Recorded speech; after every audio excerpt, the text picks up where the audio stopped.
د هلمند والي مولوي امان الدین منصور په مشرۍ لوړپوړي پلاوي موسی کلا ولسوالۍ ته سفر وکړ. په دې پلاوي کې د امنیه قومندان، د استخباراتو رئیس، د امنیه قومندانۍ د امنیت داخلي مدیر، د امر بالمعروف او نهي عن المنکر رئیس، د نشه یي توکو په وړاندې د مبارزې مدیر او یو شمېر نور مسؤلین شامل وو. یاد پلاوی د امنیتي، ټولنیزو او پرمختیایي چارو د ارزونې په موخه تنظیم شوی و.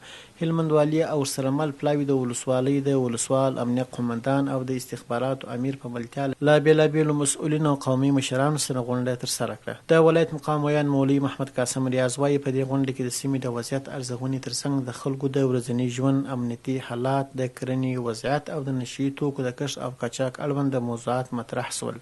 هلمند والي د قومي مشرانو، مخور او ځایي اوسیدونکو ستونزې، غوښتنې او نظریات په تفصیل سره واورېدل.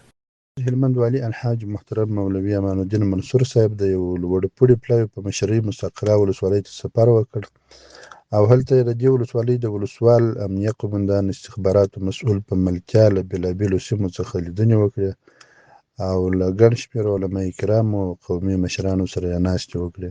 د دې ناستو پر مهال د ولسوالۍ د عمومي وضعیت، لا ښه امنیت، نشه یي توکو په وړاندې جدي مبارزې، د کوکنارو بدیل معیشت او د امن منفعه پروژو د پلي کېدو په اړه پر ګڼ شمېر مسایلو خبرې وشوې. ښاغلي حاجي والي صاحب له خپل لوري ولس ته د هر راز همکاریو ډاډ ورکړ.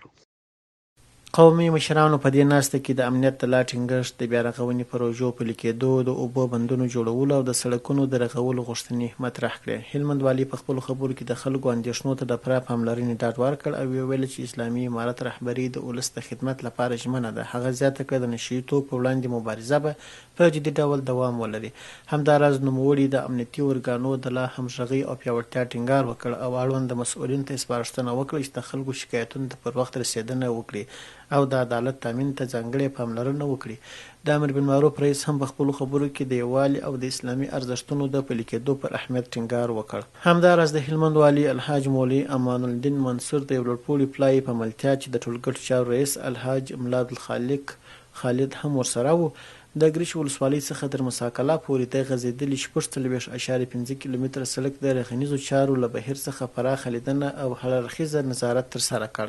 دغه سړک چې د ټولګټو وزارت له پراختیایي بودجې څخه په اساسي او معیاري ډول جوړیږي د سیمې له مهمو زیربنایي پروژو څخه شمیرل کیږي. د معلوماتو له مخې په دې پروژه کې د سړک هوارول، پلچکونه، د اوبو ایستلو سیستم، استنادي دیوالونه او نور اړین تخنیکي کارونه شامل دي چې د محلي چارې په چټکۍ او منظم ډول پر مخ روانې دي.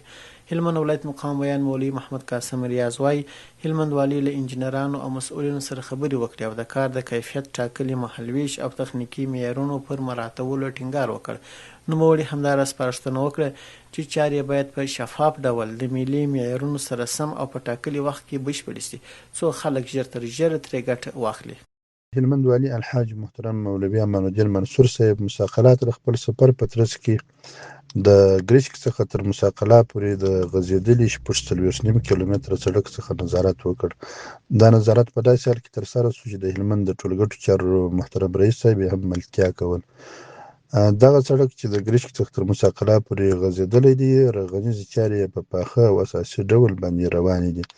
ښاغلي حاجي والي صاحب د یاد سړک د انجنیرانو او د رغنیزو چارو له مسؤلینو سره خبرې وکړې او هغوی ته د کارونو د لا ښه سمون او چټکتیا په اړه لازمې لارښوونې او سپارښتنې وکړې. هلمند والي د رغنیزو چارو له اوسني بهیر څخه خوښي څرګنده کړه او ویل چې دغه سړک په بشپړېدو سره به د ګریش او موسی کلا ترمنځ واټن لنډ شي، د خلکو د تګ راتګ ستونزې به کمې شي او سوداګریز فعالیتونه به لا پیاوړي شي.